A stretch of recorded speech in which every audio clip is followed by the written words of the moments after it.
Hello traders, Jeff with optionboxer.com, back again with another free spreadsheet. Before we get into it, please know that I am not a registered financial advisor, and this video is not a recommendation for you to buy or sell any security or place any options trade. Please make sure you understand the disclaimer at the beginning of this video prior to trading. That being said, I've got the Iron Condor strategy spreadsheet pulled up on the screen here, and at first glance it kind of looks a little bit overwhelming. I know that.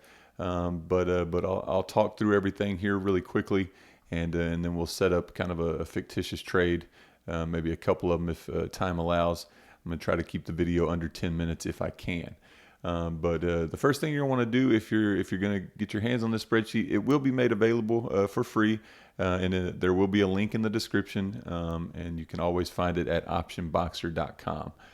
Should you need to. If you have any questions about it, please feel free to reach me at jeff@optionboxer.com, or better than that, if you ask me a question in the comments, I usually reply within an hour or two when I get the notification on my phone. That being said, if you've seen any of my videos, or if you like the free spreadsheets that I'm putting out there, please do like, comment, subscribe. It really does help me out to get to grow my YouTube channel and to get my channel out there to more people. The more people that like it, comment on it, subscribe to it, the more YouTube thinks it's valuable. That being said, let's go and look at it here really quickly. First off, across the top, you'll see the investment lookup. That is basically going to give you a drop down here, and of course I have no data entered. Once I do, it'll give you a nice clean drop down list here. With every ticker that you've traded. I don't know why. Oh, I was wondering why IWM was there, but forgot to delete that out of there. So once I get that, then obviously there's nothing there. But once I get some data there, then you'll see there'll be a nice drop down list with all the different tickers you've traded. The profit and loss is simply going to take the profit and loss for that one ticker. Any closed positions, it's not going to give you any open profit and loss. You'll see when the position is open, the profit and loss areas, simply say open. If it's open, it will give you the open credit, and it'll give you any risk that exists at that particular point. Going directly across is going to be the profit and loss, the open credit, open risk for all positions. And then that way you can kind of see everything in one little section here, and then each individual trade, in this instance SPY, you'll be able to see the trade, any adjustments you've made, and so the unique thing about Iron Condors is there's two legs to it, and it's really hard to track one line at a time. So that's why you've got this kind of gigantic box here of data and stuff that you have to enter in, is because you, more often than not, if you're going to trade Iron Condors, you're going to adjust them, and when you start making adjustments, it gets really hard to cleanly track that. And so we'll talk through here really quickly about what it is, and then I'll show you how it works by setting up the hypothetical trade. But right here along the left, you'll enter the ticker, the call expiration date, the put expiration date, the call width, and the put width. And that's just the strike width in these two boxes here. And then any credits, so you'll put your initial credit. Let's say you received 55 cents for the call on the call side, and you received 50 cents on the put side when you opened the trade initially. I do apologize, it has to be entered this way, because you're only going to receive the one credit for $1.05. $1.05, but in order to track this appropriately, I had to split it up into call credits, call debits, put debits.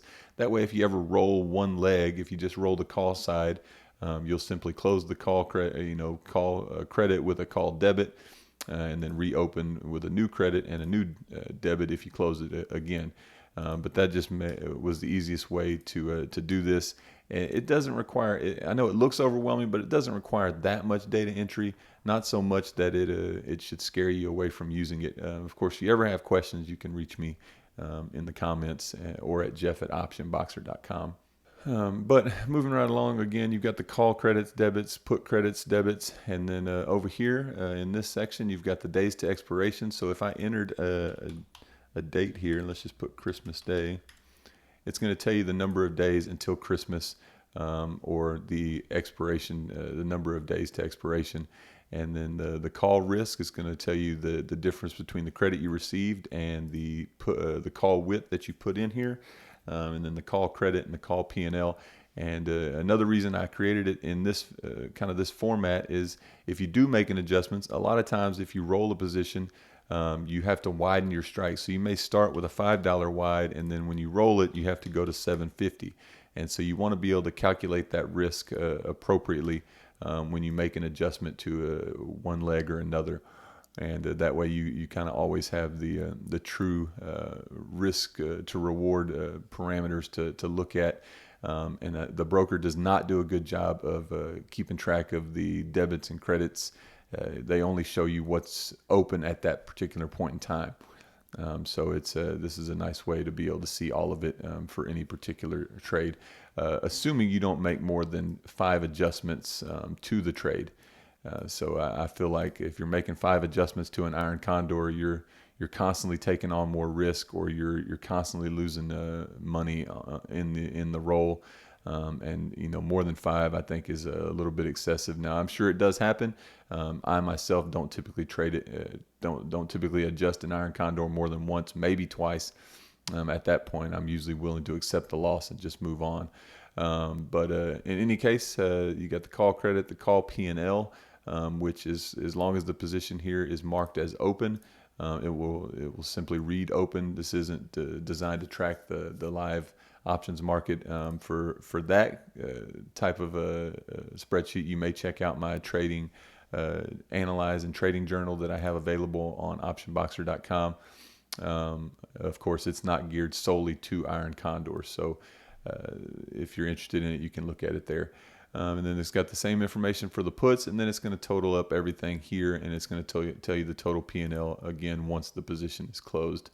And then all that will populate up here for all of the boxes you see here. The spreadsheet can house 50 different trades, but let's go ahead and take a look now. I think I've talked through everything. Sorry, it was a little bit long-winded. But I think the easiest way to kind of understand it all is to see an actual trade. So let's go ahead and pull up the Analyze tab, hypothetical iron condor, and then we'll just we'll make this date 2022 in our spreadsheet. So 1/5/2022.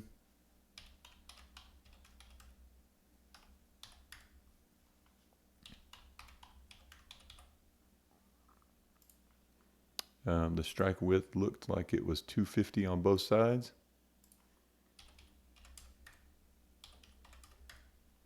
And since I'm entering this trade using the think back tool, I've just created the 2 different legs here separately. Normally when you enter an iron condor, you end up entering it all as one position. So there is going to be a little bit of legwork to get this tracked appropriately. But if you go to your trade history, anytime you place a trade, you can see that it'll give you the price that you paid or received, and then you just have to simply calculate what each leg is to get you that total 98-cent credit. And of course, I've got a lot of other trades here, but you would be able to see that right at the top of this trade history page if you just place this trade, so you can enter that data into the spreadsheet. But for now, we got the put side with 59 cents and then 43 cents.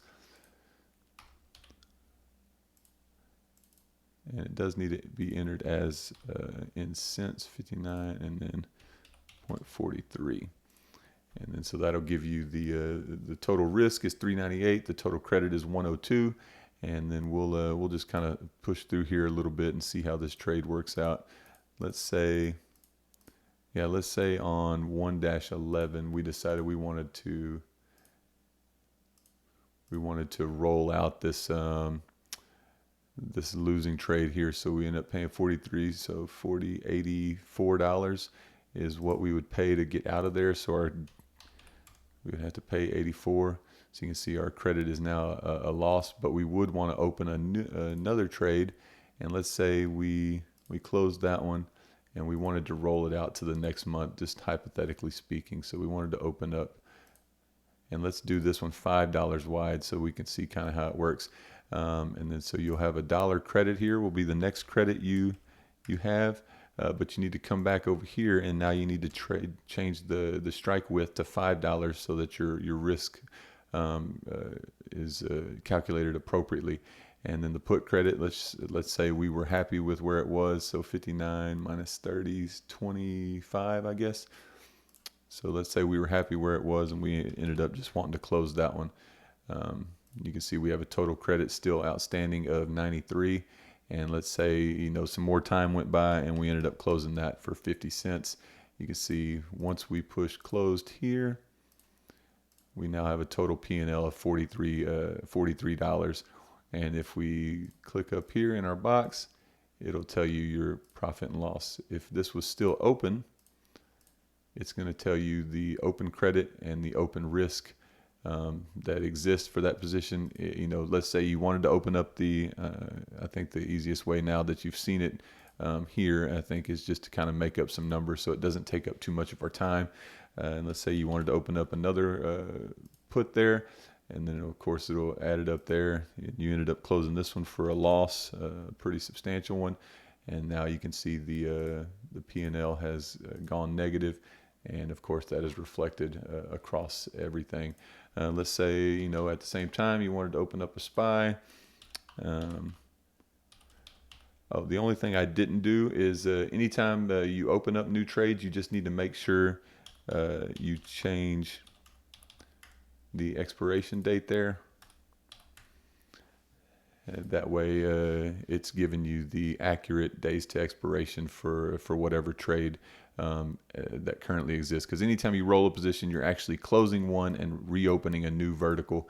Is the way it works for those of you that have traded iron condors. I don't assume you'll be using this spreadsheet if you've never traded iron condors. But if you are just getting into it, it's, I guess, fancy terminology. They say you're rolling it, but you're really closing one and opening a new position. And so that's what this calculates appropriately for. And then at the same time, you open the SPY, like I said, and let's say we did $5 wide on both of these. Or, let's just say for fun, we did an unbalanced iron condor. We took in, $2 on the call side. We took in $5 on the put side. We closed this at some point in the future for $1.25. This one right here went to $2.25. We closed it for a loss. But you can still see we made you can still see the risk parameters. You can see we lost the 25. You can see we made quite a bit here on the put side, and then of course the trade once we close it here is marked as total P&L as profitable, and then that is reflected here, the 350 minus the 27. And since both positions are closed, there's no open credit or open risk, and we can look at SPY if we would like to, just to see what's going on. And as you get this populated, these items up here become a little bit more useful. Obviously, for the sake of time, I'm not going to go into populating all of this to see it. To my knowledge, everything calculates appropriately. And so I think the spreadsheet is good to go. But if you do have any questions, please ask me in the comments. Please reach out to me at jeff@optionboxer.com. The last thing I should say is probably the best thing to do when you get this. You'll see I labeled this as a template. If I didn't already say this, it's getting kind of late, so I may have already said it and just forgot. But I would click this little diagonal button there and then copy this entire page and then create a new sheet and paste it there. That would be the most appropriate thing to do. That way you always have this template here as a functional copy that you can just kind of go back to and recreate it if you need to. The only other thing that I didn't talk about, and I'm not going to, is these columns over here, these helper columns. It was the only way I could get things to calculate appropriately, since there was data kind of all over the place here. It just wasn't real clean, to create this, like I said, because the iron condor does have multiple moving parts. So it just got these hidden on the screen there, and when you receive it, they'll be hidden. Nothing's locked. You can see every formula that's in there. You can take a look at everything.